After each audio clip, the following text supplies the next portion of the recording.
আওয়ামী লীগ নামে আওয়ামী লীগ মতাদর্শনে কোনো রাজনীতি করার সুযোগ নেই বলে মন্তব্য করেছেন তথ্য উপদেষ্টা নাহিদ ইসলাম।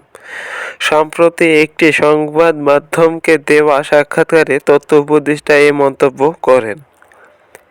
এর কারণ হিসেবে নাহিদ ইসলাম বলেন, তাদের মতাদর্শটা ফ্যাসিবাদী, যার ভিত্তিতে গত 15 বছরের রাজনীতি চলছে।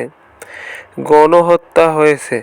যারা ভুল বুঝতে পারবেন তাদের সেই আদর্শটাকে ত্যাগ করতে হবে। তাদের রাজনৈতিক ও নাগরিক অধিকারের তো কোনো সমস্যা নেই। অন্য দলে যোগ দিতে পারেন, নতুন দল গঠন করতে পারেন।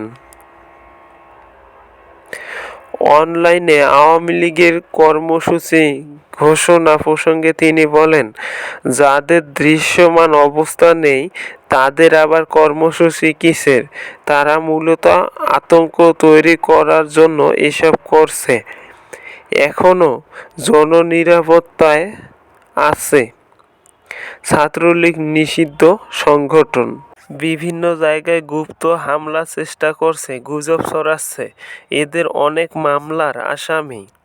পুলিশ গ্রেপ্তারের চেষ্টা করছে।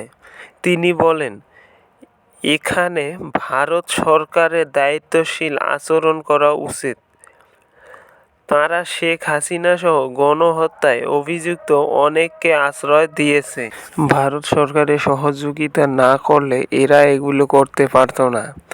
ভারত দায়িত্বশীল হলে এই দেশে বসে অডিও ও ভিডিও বার্তার মাধ্যমে নানা অচেষ্টা চালাতে পারত না।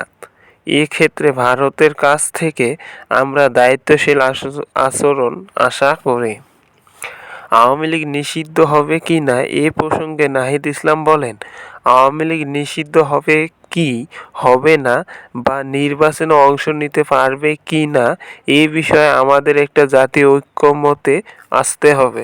আদালত, নির্বাচন কমিশন ও রাজনৈতিক দলসহ অন্যান্য সকলের থেকে এ বিষয়ে কী ব্যবস্থা আসে সে সামনে বোঝা যাবে। তবে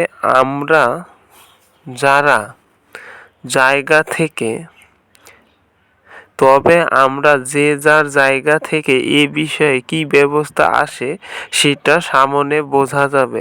তবে আমরা যারা অভ্যুত্থান করেছি তারা মনে করি আওয়ামী লীগের রাজনীতি করার নৈতিক ও আইনগত ভিত্তি নেই।